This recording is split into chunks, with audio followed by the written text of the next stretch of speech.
Good morning, good afternoon, and good evening, guys. My name is Tom Brett, and I'm here to speak to you today with regards to the CEH, the Certified Ethical Hacker course and exam from EC Council. I'm here to do a presentation which will roughly last for about 20 minutes, and then we will take a question and answer session at the end. Initially, I suppose, a bit about myself. I don't really talk very much about myself normally, but I originally started out life in the Department of Defence, the Irish Army, moved into consultancy training as self-employed, working for a large number of organisations, both government and private sector, and then more recently moving into BSI, where I actually am still employed at the present time. Started there in June of last year. My current role is the training portfolio manager and trainer. So I deliver a broad range of courses from, I suppose, management, compliance, governance, a lot of different areas. Qualifications and experience. Well, I suppose back in the early days, I started out in software development, going from there into networking and system admin, sysadmin. I suppose anybody that worked in the 90s, early noughties in systems administration naturally evolved into security. So that was a progressive step that I made. Qualifications, I have a fair amount of qualifications. It usually causes some jokes. You can have a look at the LinkedIn profile if you want to have a look more, but qualifications from Microsoft, Cisco, ISC², CompTIA, ISACA, IAP, VMware, PCB, BCS, CSA, and obviously EC Council, where I would be a certified ethical hacker. I would hold the certified network defender, the incident handler, and the CISO certifications, and would be authorized to train on all of them. So what are we going to really talk about? Well, we've done the first part about me. You're here not to listen to myself, but more to have a look at the CEH. So we'll have a look at very briefly at the workforce challenges that are out there. And even yesterday, I was reading an article to do with Canada and workforce challenges. We'll then have a look at how CEH itself may help you. We'll have a look at the CEH then, I suppose, methodology, where it comes from and its content. After that, we will have a look at the exam to identify what are we putting ourselves in front of, what's at the end of the course, and then how we should prepare for the exam. We will then look at the type of CEH candidates, the ideal candidate, if there is one. Obviously, we get a lot of people from different backgrounds, and how it then helps in your career progression. So how the CEH itself may help you, may benefit you. After that, we will have a look at the job opportunities, the opportunities out there. There's a few slides with regards to different locations, different countries, but you know, this will obviously depend on the area that you wish to get into yourself, and then we will actually take questions at the end. So, global cybersecurity skills shortages. I have some slides here, one from the CSO saying cybersecurity skills shortage is getting worse. Another one from Forbes, cybersecurity talent gap is an industry crisis. I was watching actually yesterday, it was a webinar to do with Canada, and they were saying that in Canada alone, they had 1.5 million vacant positions that they could not fill in cybersecurity. 1.5 million in Canada alone.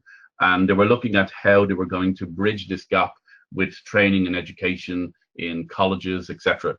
Potential problem there is that training and education in colleges may take 2-3 years to fill that gap. So we've massively got a skill shortage. Some other stats here. In the 2018 to 2019, cyber skills topped the list of 53% of survey respondents reporting a problematic shortage of cybersecurity skills. So that's, you know, a blog coming from EC Council. There's a number of different articles referencing same.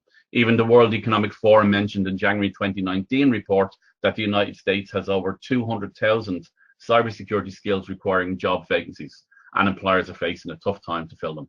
So I think all you have to do is look out the window, look at the internet, look at the amount of job postings, and it's going to exist for a long period of time. It's not something that's going to change overnight. So different countries, here we have a slide from Indeed showing the different types of countries and the level, I suppose, of job security postings that are out there. Not specifically going into, I suppose, the role of an ethical hacker or one of the other roles that a CEH course may actually complement, but it gives you a broad section. And there's another one then with regards to the different vacancies based on different locations. So for a lot of the candidates I often see on these webinars, they are geographically dispersed. And the good aspect with regards to job vacancies at the moment, as we can see here, they are also geographically dispersed. So broad range of jobs being sought after in a number of different locations. I'm just noticing here on this one here, this is looking at 2016 Q3 from this slide. This has actually got worse. So you can take those percentages and increase them again. So how does the CEH help and what it's all about? Well, I suppose a very famous, would you say author, would you say a person that is looking at, you know, military forces and behaviors, The Art of War. If you know the enemy and you know yourself, you need not fear the results of 100 battles. And I suppose that to me is the premise behind ethical hacking.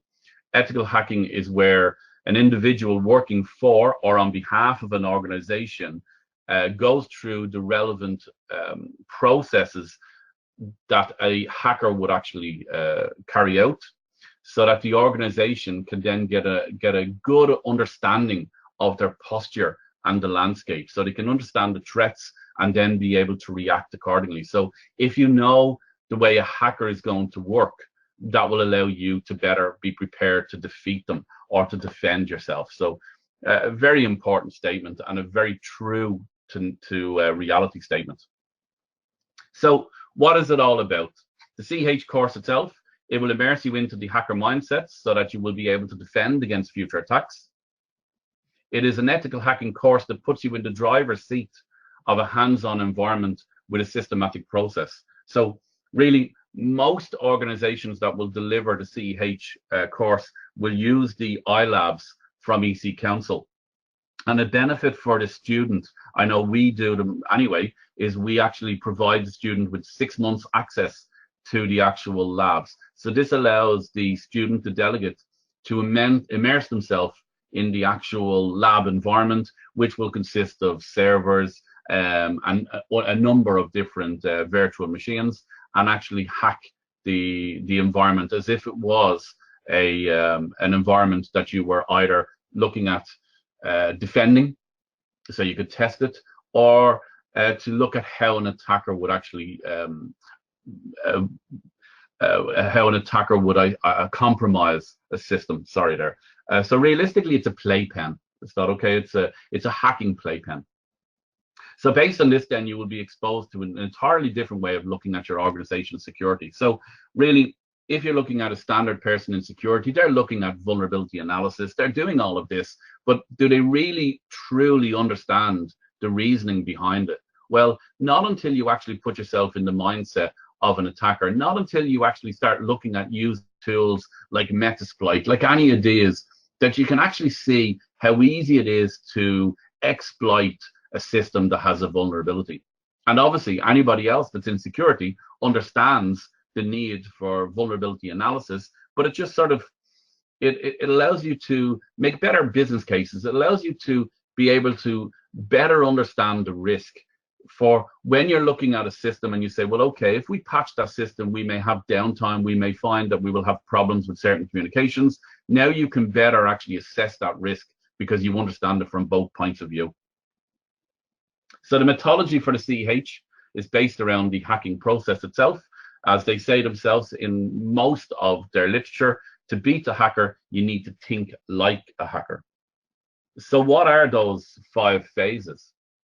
Well, obviously, if you're looking at it from an attacker point of view, attackers may actually slightly obscure some of these. They may change the way in which they do it, but you'll generally find the 5 phases of ethical hacking is generally adhered to, if you can say that an attacker will adhere to it. But it's a good methodology. First of all, you have the reconnaissance. And the reconnaissance is really where the attacker or the ethical hacker will do all of the analysis of the organization to identify as much information they can without really physically touching anything. So we use the word OS int a lot of the time for open source intelligence. If we look at reconnaissance, there's 2 general types, passive and active. Passive is when you don't interact with the target. This is definitely when you look at the likes of OS int. And then it may involve going into more active. An active reconnaissance then is when there is some direct interaction. The identification of hosts, routers, network mapping, port scanning is performed. Think about the likes of fingerprinting, trying to find some information. This then leads into the scanning. So there can be a sort of a gray line between reconnaissance and scanning. Scanning is more in-depth active reconnaissance. So this is definitely more probing of details, looking to try and identify what systems are in place, looking to try and identify how long the system has been since it's been rebooted, all of these, because these will allow you to identify, even if a service pack has been installed, has it actually been rebooted? To identify the service packs, to fingerprint the systems, to identify the different systems, to let's put it, to formulate a network map of the enemy, so that you will be able to identify where the different areas are, where the vulnerabilities exist, what is going to be your method of attack. After that, then the 3rd phase, gaining access. So in this case here, the vulnerabilities that have been identified are actually compromised. So I suppose I've mentioned earlier, when we can look at the likes of Metasploit or other applications, using them with different scripts, different exploits to compromise the vulnerabilities that have been found on the relevant systems. Is that okay? Depending on where the attacker compromises, that then may mean that they will then do some lateral movement into other machines, etc. So the gaining access will definitely happen as being the compromisation of vulnerabilities, which will then move into the maintaining access. And the maintaining access is where the attacker tries to retain their ownership. So this will be where they will actually implement backdoors, depending on what they're going to use. So may use Trojans, rootkits, different types of malware to allow them to have a new or another backdoor into the system. It would be very common for an attacker to actually close the way that they originally got in to try and protect the system from other attackers. There's no point if an attacker is one of many compromising a system, because there will be more of a potential for it to be found out. So the maintaining access phase is where the attacker then looks at ensuring that they have a way back in. At this stage, then they will actually go and do about whatever they want to do. Could be to, I suppose, inflict pain on the organization by installing ransomware or God knows what. But in a lot of cases now, which we see a lot, is where they will exfiltrate data. So download data for maybe further compromise. It could be to give them more information about the organization. It could be to release that information out into the wild. It could be to blackmail the organization. Obviously, you have to look at the motivations there from the attacker to identify what are the adversaries. At the end of it, then the last phase, the fifth phase, is clearing the tracks. So at this point here, it's like brushing the sand after walking on it. The attacker wants to identify and hide any way of being able to detect that they were in, for several reasons. One, obviously, so that they can get away with it, but also because they don't want the organization to be able to identify that they're being attacked, especially if they have a way back in potentially. So Here's where things slightly change. You know, the attacker will possibly, if we were looking at a real hacker, clear the track of their original exploitation, but then still try to have another form of access maintained by them. And this is where we often see organizations which have had hackers compromise them months, years previously, and have had maintenance order. They've had maintained that access for a prolonged period of time, 2-3 years. No longer is it just months. That okay? And we've seen a number of cases like that recently. So just to reiterate, the CEH course is really driven around the 5 phases of the ethical hacking process: reconnaissance, scanning, gaining access, maintaining access, and closing tracks. So, course outline. I suppose I'm not going to read in through all of this, so I'll leave you go through this yourself. You've the intro to ethical hacking, looking at the overall phases: footprint, reconnaissance, scanning, enumeration. So this is all looking at what systems are there, then identifying what vulnerabilities exist, then looking at the hacking, the malicious threats of malware, sniffing, port scanning, different types of attacks, DDoS, social engineering, hijacking sessions, evading IDSs, firewalls, honeypots, hacking web servers. So the course looks at a number of different technologies, how to attack them, how to hack them. So again, allowing you to understand how better to prepare for them. And down towards the end there, we see some more of the newer technologies: IoT hacking, cloud computing, and obviously cryptography is important for anybody involved in, I suppose, any aspect of security. So CEH itself is being gone through a number of iterations, now in its 10th version, a number of compliance with different frameworks. It's ANSI accredited, but it brings in new modules, focuses on the emerging attack vectors. Some of the new modules we mentioned already: vulnerability analysis, IoT hacking, focuses on this emerging attack vectors, AI, cloud, others coming in there. Latest types of malware, different variants, Trojans, ransomware, rootkits, mobile, how they actually work, their infection types, what they do, and even down to certain common ones, their port use. Then looks at malware analysis. It has an updated lab environment, updated systems, Windows Server 2016, Windows 10, etc., and updated tools based on the current environments, bringing into play Windows, Mac, Linux, mobile, and the big difference: more and more labs. People who want to do a CEH, people who are in that area, want to get their hands dirty. So labs is extremely important. Just to look at the overall track. So realistically, if we take it that the LPT licensed pen tester is, you know, the ultimate goal, we can see that the CEH there follows closely after the CND and then before the ECSA. It's not essential that that's the way that actual candidates take and work their career, but it is the recommended solution according to EC Council. So the exam itself, 2 variants of the exam. We have the question bank, I suppose, and we have the practical. So different numbers. So you have the 3, 1, 2, 50 being the standard, and then you have the practical exam. Number of questions in the question bank of the standard exam, 125. The practical being 6 hours duration. How do you work with it? Availability. In the physical question bank, you can use the ECC exam portal or use a View Testing Center. For the practical, you use the Aspen iLabs. Test format for the practical, multiple choice. Test format for the actual CEH practical.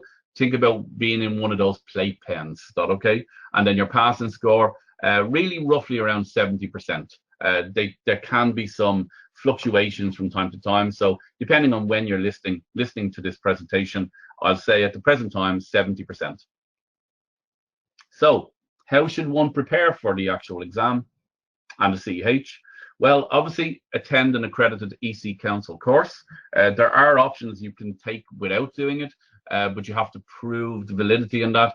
But definitely the recommended process would be to attend an EC Council accredited course, and make sure it is from an accredited body by EC Council, because this is required in order for you to take the exam. Obviously, study itself is very important, and practice on the labs. So we mentioned the EC Council iLabs. So make sure that you practice on iLabs for a long process, for a period of time. And I would say very important to follow the guidelines and advice from the instructor themselves.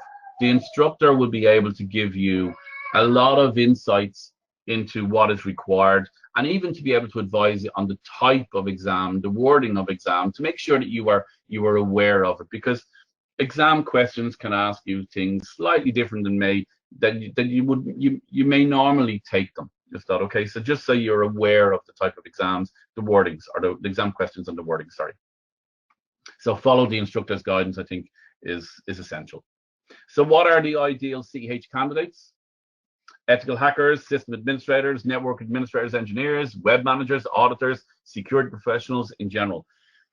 Really, the target audience is massive. I would see people coming for the CEH from a number of different job roles, some more to get an understanding. I've even seen CISOs, and CISOs that people would often say, oh, they are not going to have a hands-on approach, but for their understanding, you see people doing it. So some people actually take the CEH course more for a knowledge acquisition and understanding of the mindset of an attacker, where others actually want to go down the route of having a career in that line.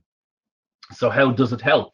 Well, I suppose we can see here, I have a couple of slides with regards to, I suppose, the requirements for jobs. Is that okay? One of the core aspects is that CEH is definitely there. Is that okay? So you can see here in 2016, I got these slides from one of the EC Council representatives, that the EC Council CEH and the CHFI are rated within the top 50 most desirable certifications. So definitely a certification that is worthwhile having. Is that okay? And again, here, recognized as a world leader by the UK government.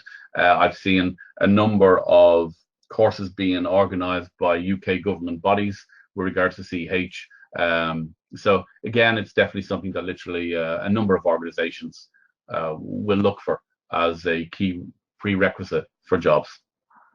So opportunities in more details. There's some CEH specifics: security analysis, information security analysts, security operations center analysts, and all of that. But I sort of thought, I said, well, actually, is it only that? No. A lot of the jobs now, a lot of the work going on now is to do with red, blue, purple teaming. And if we turn around and have a very quick look at this, have a look at the red team, have a look at the blue team there. Red team, offensive security, ethical hacking, exploiting vulnerabilities, pen tests, black box testing, social engineering, web app scanning. They're all areas that we've mentioned in the CEH course content. Blue team, defensive security, infrastructure protection, damage central, incident response, operational security, threat hunting, digital forensics. So these are all things that, in order to do properly, we need to have an understanding of the attacker. So again, CEH very well suited for red, blue teams, and obviously purple teams being a combination of both. So some more information.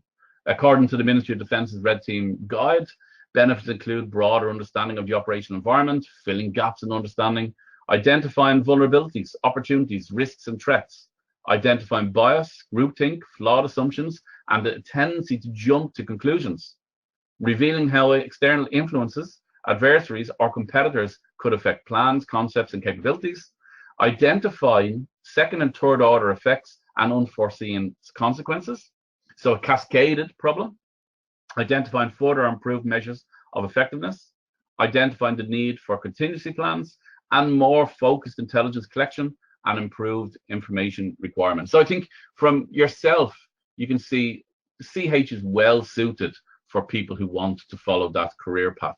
So forget, well, I'm not saying forget, sorry, I just did, but don't only think about the analyst role or the pen tester.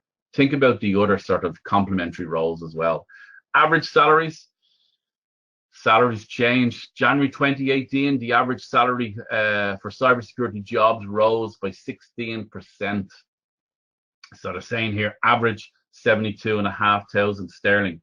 You know, this will definitely depend on your role, your experience, where you are in the world. You know, I definitely see that different locations, the salaries have a big tendency to change. But definitely one thing that's actually that we can all see, the salaries are only going to rise with the lack of availability of relevantly trained professionals. It's something that's going to become a bigger problem as we move on. So really, guys, that's myself. That's the very quick presentation with regards to a CEH. Don't forget, it is a 5-day course. There's a lot more involved. Just again, that's myself and my details. You can get me there on LinkedIn. We have a number of courses that we run with regards to cybersecurity. Please have a look and contact myself or one of our colleagues if there's any inquiries. And I'm looking forward to your questions. Thank you very much.